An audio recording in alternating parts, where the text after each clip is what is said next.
नमस्कार नित्य नतून रान्नाय सबाइके स्वागत। आज आमी राधुनी बाटा दिए रुई माछ और झिंगेर एक रेसिपि आपनादेर साथे शेयर करब। झिंगे तो आपनारा अनेकभाबेई रान्ना करेछेन किन्तु एकबार एभाबे ट्राई करबेन। तो प्रथमेई आमी एखाने दुटो झिंगे लम्बा लम्बा करे केटे निয়েছি আর নিয়েছি टमेटो, 4-5টা কাঁচামরিচ, पेঁয়াज कुचि और एक थालार मध्य आमी आगे থেকেই राधुनी बेटे নিয়েছি और 6 পিস रुई माछेर पेटी নিয়েছি। এবার এর মধ্যে দিয়ে দেব অল্প নুন ও হলুদ গুঁড়ো দিয়ে মাছটা আমি মেখে নেব। আর এদিকে চুলাতে একটা প্যান বসিয়ে দিয়ে দেব রান্নার তেল। তেল গরম হয়ে আসা পর্যন্ত অপেক্ষা করব। তো এবার তেলটা ভালো করে গরম হয়ে এসেছে, দিয়ে দেব মেখে রাখা মাছ। আর মাছটা দিয়ে এক পিঠ ভাজা হয়ে গেলে উল্টিয়ে নিয়ে অপর পিঠটাও ভালো করে ভেজে নেব। মাছটা দুনো পিঠ ভালো করে ভাজা হয়ে গেছে, এবার তুলে নিচ্ছি। আর আলুটাও আমি এই তেলের মধ্যে দিয়ে নুন হলুদ দিয়ে অল্প আছে ঢাকা দিয়ে ভেজে নেব। তো আলুটা ভেজে নিয়েছি, এবার তুলে রাখবো। আর একইভাবে ঝিঙেটাও অল্প হলুদ গুঁড়ো দিয়ে নেড়েচেড়ে ভেজে নেব। ঝিঙেটাও নেড়েচেড়ে ভেজে নিয়েছি, এবার তুলে নিচ্ছি। এবার আরও কিছু তেল দিয়ে দেব। তেল গরম হয়ে আসলে দিয়ে দেব পেঁয়াজ কুচি। পেঁয়াজ কুচি নেড়েচেড়ে লালচে করে ভেজে নিয়েছি।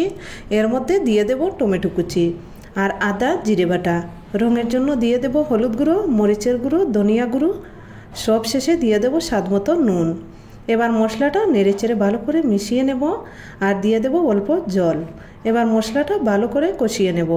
তো মশলাটা অনেকক্ষণ কষিয়ে নেওয়ার পর দিয়ে দেব ভেজে রাখা আলু।